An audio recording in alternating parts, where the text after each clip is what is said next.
Frogman Friday. Yeah, boy. Welcome to Frogman Friday. I'm Ryan Birdman Parrott. This episode is brought to you by Frog Fuel, the hottest protein product on the market. Go check out frogfuel.com and use code Frogman Friday at checkout for 10% off. Today, our badass guest is Greg Hake. He served 22 years, retiring as a Navy SEAL senior chief. He founded Fatal Flaw in 2019 in San Diego, California. You can follow Greg on social media handles to follow the show. To learn more about his work, go check out fatalflawnation.com. Brother, welcome to the show. Thanks, bro. Much appreciated. Sound like a Yeah, big man. radio personality. I dig it. Oh, do I really? All right, I'm gonna have to redo that then. Total sucks. No, it's good. It's good.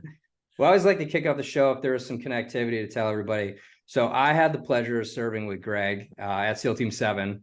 We were in different platoons, but he had, I believe, at least one platoon on me. When were you at a different team before Team 7? No, I did a couple of years in the fleet, actually, because when I joined the team, there was not a waiver for laser surgery, and they changed that policy like a year and a half into my contract with the Navy, year and a half. And I discovered it by random because, this was back in the 90s. It's not like there was a large communications network that we have today where massive changes were made public. And of course, this was like widespread internet usage as well. So like the teams were not popular like they are today. And the information out there about it was really few and far between, hard to find. And so basically I was on a ship in Norfolk and reached out to one of the BUDS detailers or whatever it was and said, hey, this is what's going on. I'm asking about this, was just like continuing to ask to get to BUDS. And they said, yeah, actually this here, you qualify if you have this. It's the policy's changed. Here's the reference. And I was like, oh shit. Submitted a package, went over to Little Creek. ATC was a scruff there for like 6 months or something like that after I did the screener and then went to BUDS and then went to Team 7. So yeah. Wicked. I haven't heard that word scruff in ages. That's awesome. Yeah, it's a throwback, right? That's awesome. Well, we served together at Team 7, different platoons, but you always, he had a platoon on me, so you always, as a new guy, look up to the guys who had that one platoon. And actually, you came from Alpha Platoon that I replaced you in when you shifted away. So I was in Bravo, actually. Oh, you were in Bravo? I was in Bravo. So I was in 1 troop and then shifted over to 3 troop and did a few echoes. Got it. Because I always prided ourselves on being Troop 1 Alpha Platoon. Like we were the best of the team. And that's just what I'm going to keep in the back of my mind forever. No, that's fine. Go right ahead. Go right ahead. Fun fact about that. That's the only platoon that has kept its patch. It's almost the whole time. So it still has the bad karma bitch. Absolutely. I think I got my platoon logo right there. See it right behind me? There she is. So I will tell one quick thing about Greg. So we were both doing like rehabilitation, like physical rehab, PT, like 2008. And I remember they had this Versa Climate Challenge, and there was like this goal where if you like got to Everest in a certain amount of time, then you got a t-shirt. And then I remember coming in one day and PT Jason was like, yeah, hey, he did it. I'm like, son of a bitch. Like I was trying so hard. I just couldn't get it. So props to you. Thanks. Unreal. I don't think I ever got that t-shirt, but yeah, thank you. Well, Jay's still there. We got to call him on that. Yeah, for sure. Absolutely.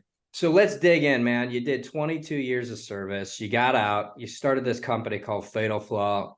Let's talk about why you started it, what it is, and where you want to go with it. Sure thing. Yeah, I was I was getting ready to transition out of the military and was going through the Honor Foundation at the time and did what they refer to as a trek, actually to Dallas. And at different stops during the trek, there's a point of contact like myself and an organization. And so Kim Arnold, so shout out to Kim, she was working for Texas Capital Bank, and we engaged on the stop, and she had the good idea of, let's do something a little bit differently, because I told her, hey, normally this is what happens at these stops. And she said, let's do something differently. I'm going to talk about leadership and how it applies in the private sector. And then I want you to talk about the perspective from the SEAL teams. And so we had an interactive discussion with people at this stop. We had lunch. It was great. I left and she said, hey, we should do that. We should do something like this again. And she reached out to me a week later and said, I loved how you presented yourself in front of the group. This was great. We have an opportunity for you here to build some curriculum for emerging leaders at an upper middle management level. And we'd love for you to come in and consult on it. And she drafted up a contract, sent it my way. I was still in the teams. I didn't ask for permission. I just went, did it after the fact, and came in 3 days and had like this imposter syndrome moment of, gosh, do I really belong here?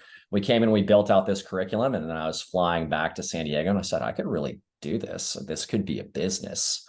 And that is the spawn behind Fatal Flaw in the first version of it, the 1.0. And so I started building out a client base through referrals. And when I retired, I had 3 total clients and eventually grew the business to 5. And actually, it was very successful. It just really kind of blew me away upon getting out. So that's kind of like the Cliff Notes version, if you will, of the genesis. Why do this? And it was really Jocko paved the way for SEALs and special operations people within the leadership development consulting space. And I give a lot of props to him, because when I would engage with people, they say, "Oh, so you do things like Jocko?" I was like, yes, I do. Maybe not as well, or what have you. But he really opened up that space for people like you and I to get out, start your own business, and immediately add value to multiple organizations. So that's pretty cool, man, because I know that being a former SEAL, like I've been asked myself to do some of these things for corporations. I'm not qualified. I had not enough time in that, and I didn't have any time in leadership. So I'm like, I'm not your guy. Like, if you're looking for somebody to do some morale boosting, that would be me. But as far as like giving you actual information, help grow your company, fortify it, this interesting stuff. So like, if I'm a client and I'm looking to retain you, what does that process look like? And then what can I expect? Yeah, sure. I just want to address something real quick, is that a lot of the lessons learned, I disagree with you respectfully. You could be that person if you wanted to be, because a lot of the lessons learned that I impart to CEOs, the executive leadership team, senior and middle and upper middle management, are lessons that I learned as an E5. Say what you will about the military, the experience may vary, as they say in the commercial. One thing that the military does well, especially the SEAL teams and special operations, but I'm advocating for the teams here, is build leaders and build people in that space. So you have those skills. Maybe they're not as dynamic at a higher level because you didn't have that team leader or that platoon chief deployment where you're dealing with battle space commanders and stuff like that. But the foundational skills you are still the same, and those are the ones that you would use in those scenarios anyway. So I digress. How would you get in touch with me? Where would you go? Like, where would you bring me in? Well, the best way to get in touch with me would be either via LinkedIn or my website. There's my email is on my website. I've got it right here. And then there's a link to my LinkedIn. Those are what I check for professional correspondence. And there's various reasons why you'd bring me in. I have essentially 3 offerings, which is keynote speeches along leadership development and kind of an offshoot of mental resiliency. And then I have courses for leadership development. And then I have fractional engagement.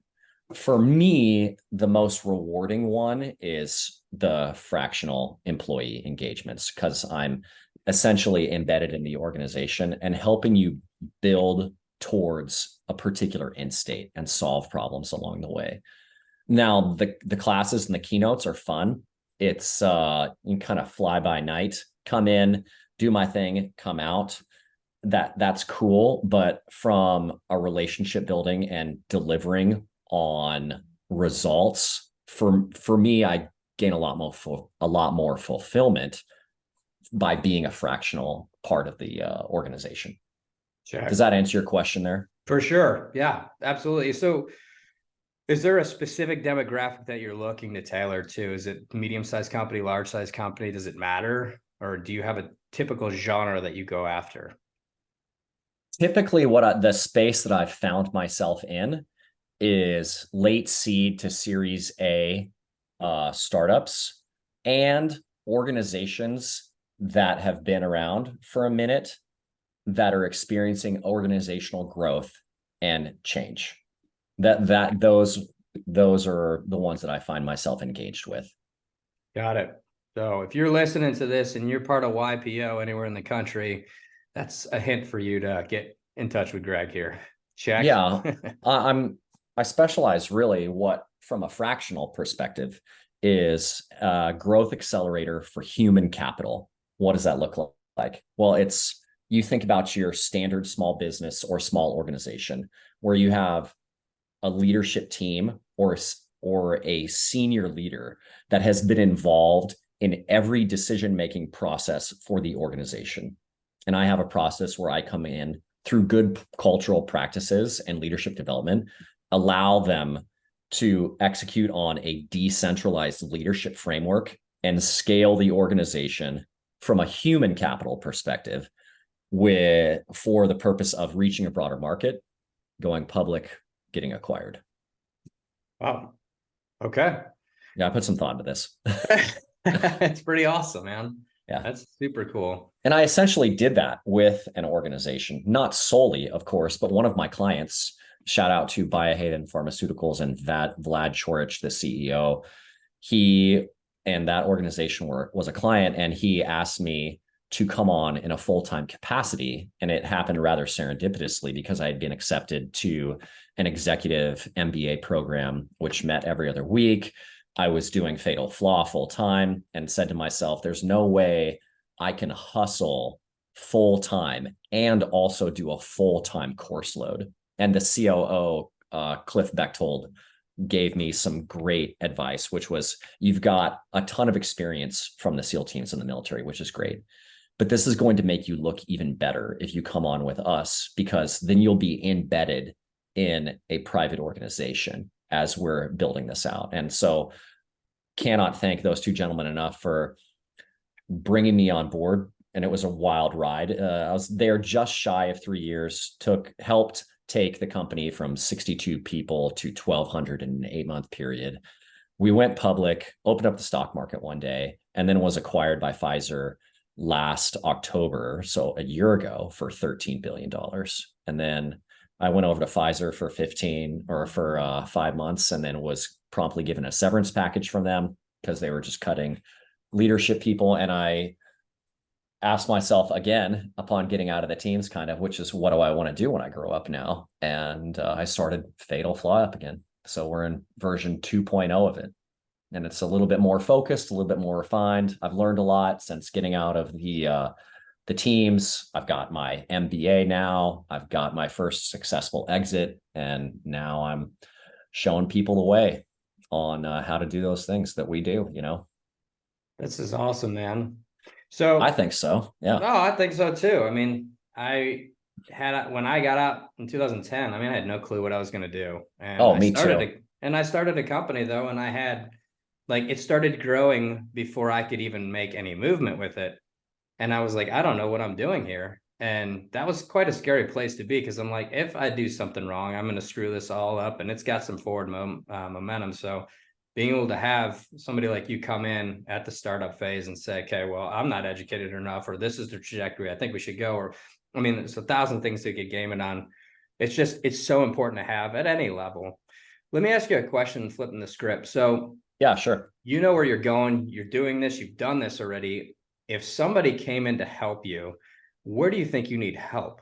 Like if a corporation or somebody who's been an entrepreneur who's done quite well and semi-retired, if they looked at you and said, how could I help you get to the next level? What are some of the discrepancies that you might need or think to help you grow your brand? It's challenging from a small business entrepreneurial perspective, getting in the room with the right people. The Trident gets you in the room to a degree. My experience gets you in the room. The question is it the right room? And business development, whilst managing a client base, and delivering on that. And I want to deliver at the highest capacity possible. Business development takes a lot of time. And I would say an ask for people out there for your network is, if you're listening to this and it sparks your interest, and then you look at my site and it gets a little bit deeper into the different offerings, right? Oh, and you look at my LinkedIn post, because I'm getting ready to start an online presence since the website is live. And I'm going to be essentially initiating on a marketing campaign, if you will, via social media. If those things resonate with you and you know someone, please connect me with that individual, because there's only so much time in the day, and the amount of mental capital that I engage with my client base, because I want to be top tier, just like at the teams, right? There's not a lot of space left for business development. And then throw in kids and just life in general. That would be my ask. I would love to hear your thoughts on that, though. I agree with you. I mean, that's the whole point of this PSA. It's really to expose you to everybody that I know, that people listen and they can share it, because this is one thing I've seen. The trap that we get into is people want me to, come on a podcast every once in 10 years, they'd say. But when I do, they're asking me questions about what I'm doing currently. And I've never once been asked, like, where are your deficiencies? How can we help you expand? And I have no pride when it comes to saying I don't know the answers to everything. And I have gotten myself in business at points to being stagnant. And I'm like, man, I could sure use help. But I was never asked. And then I never asked for it. So, what you just said is super important, because we need to help each other. We need to get that word out, because it's only going to take you to the next level. And you can do this on a bigger scale with more people. And that's the goal. So I love it, man. I think it's great. I like what you're doing too. Being able to have somebody, because, going back to what you said, that, I was an E5, E6, got combat experience, had to step into leadership roles here and there and got a little taste of it, but didn't get to do it full time. But you do learn a ton. And it's not because you're just doing the job. It's because of those people that are above you that have done it. Absolutely. Absolutely. You pull so much from that. So it's awesome, man. Well, we're going to get this out to everybody. I always like to end this thing on a different subject, just to get the more human side out of the Navy SEAL operator, in the words of Jocko. So yeah. I always say, tell us a hero story, man. Tell us about a story of a brother of yours that, changed your life, or, gave their life, something that was heroic that you want the world to know, because these stories need to continually be told. So that's easy. Yeah. Our mutual friend, Dave.